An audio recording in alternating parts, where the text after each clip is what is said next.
Alright, men. Today's key is men are gold. Men are the prize. If you've been around effeminate, feminine, or just poor masculine leadership, you get this idea from media, even, and other influences that a man should be in hot pursuit of a woman. A man needs to go on a quest to find that woman, needs to go and hunt her down and bend heaven and earth to make it happen and woo her, and if she rejects him, he's got to beg her and prove that he's right and sweep her off her feet and stop. That's not the way it works. Men are gold. Man is the prize. I've spoken with several fathers, and they each act like they have something, some big treasure. Now, I'm not saying their daughter is not a wonderful young lady and means a lot to him and all that stuff. I'm not being insensitive in that way. What I am saying is he should be the one out hunting. He has a hot tamale in his lap. From the time she's about 16, he needs to be in the hot pursuit of matching her up. It may take one or two tries. It may take some searching and some interviewing and some probing. Whatever it takes. But he has the job of finding her a good man so that they have the best chance of it lasting. I got sick to my stomach the other day because this guy has a 20-something-year-old daughter. I think she was like 23.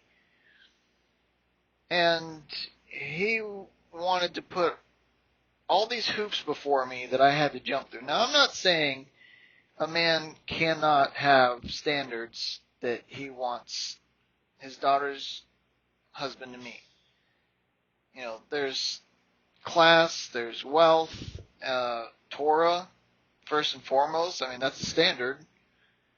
So maybe the depth of Torah. Maybe he wants to see him operating. How long he's been in Torah. You know, these things can be there, although they are, with each and every limitation, they are limiting the pool that he has to pick from.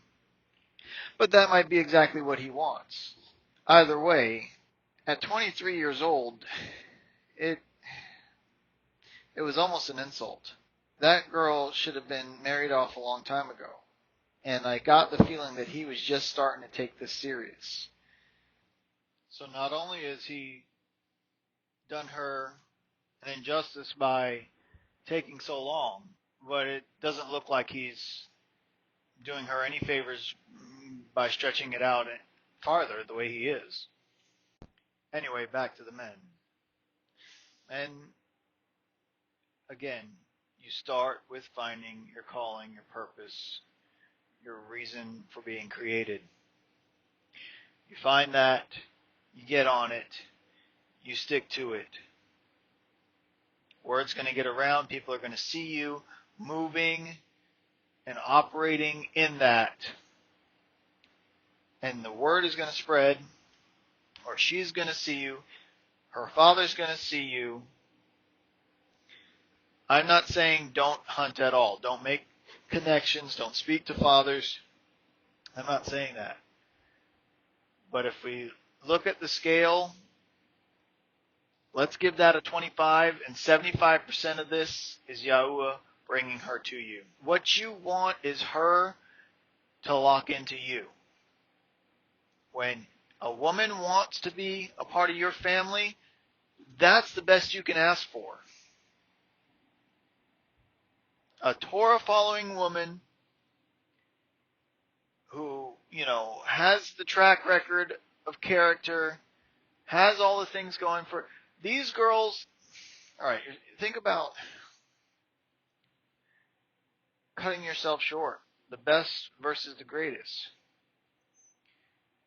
Can you live off of trash out of a dumpster?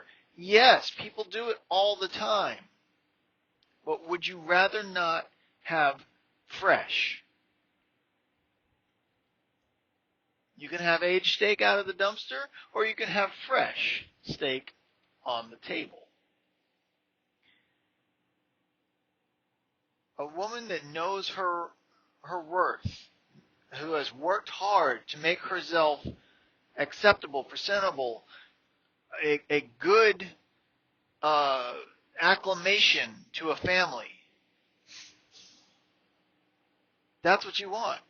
And she's out looking. She knows what she's done, and she knows she's looking for a man who's got direction, got his head on his shoulders, knows these things that we talk about.